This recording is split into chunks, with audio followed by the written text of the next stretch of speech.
नमस्कार मित्रों, स्वागत है आपका अपने YouTube चैनल मोटिवेशनल यूनिक कहानियों में। आज की कहानी का शीर्षक है कर्म क्या है। एक बार गौतम बुद्ध से उनके एक शिष्य ने पूछा, गुरुजी कृपया हमें बताएं कि कर्म क्या है।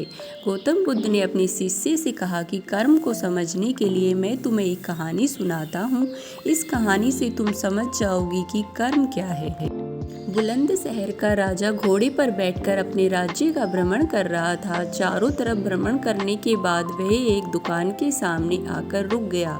रुकने के बाद राजा ने अपने मंत्री से कहा कि मंत्री जी, मालूम नहीं क्यों लेकिन लगता है कि इस दुकानदार के लिए कल ही फांसी की सजा सुना दूं, इसे मृत्यु दंड दे दूं। मंत्री राजा से इसका कारण पूछ पाते इससे पहले राजा आगे बढ़ गए। मंत्री ने इस बात का कारण पता करने के लिए अगली सुबह वेश बदली और आम जनता का रूप लेकर दुकानदार के पास जा पहुंचा। दुकानदार चंदन की लकड़ी बेचने का काम किया करता था। मंत्री ने दुकानदार से पूछा कि उसका काम कैसे चल रहा है। तब दुकानदार ने बताया कि उसका बहुत बुरा हाल है। लोग उसकी दुकान पर आते हैं, चंदन को सूंघकर उसकी प्रशंसा करते हैं, लेकिन खरीदता कोई नहीं।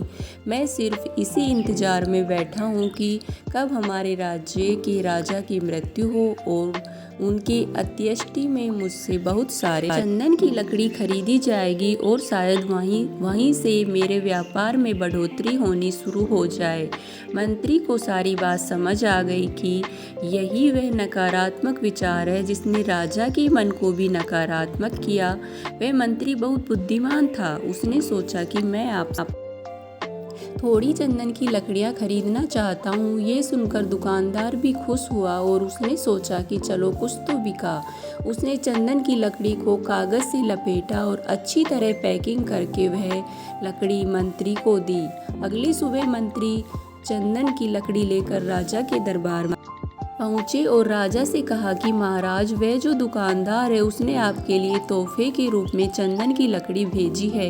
ये सुनते ही राजा बहुत खुश हुए और मन ही मन सोचने लगे कि मैं बेकार में उस दुकानदार के बारे में गलत बातें सोचा करता था।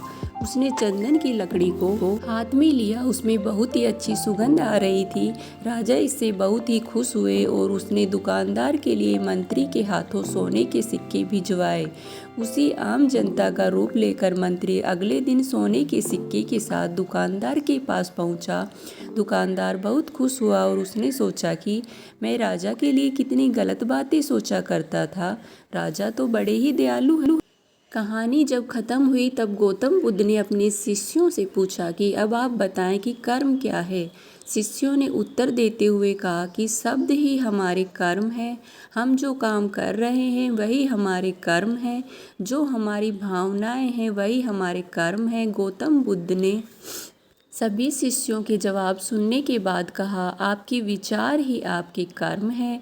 अगर आपने अपने विचारों पर नियंत्रण करना सीख लिया तब आप महान बन जाते हैं।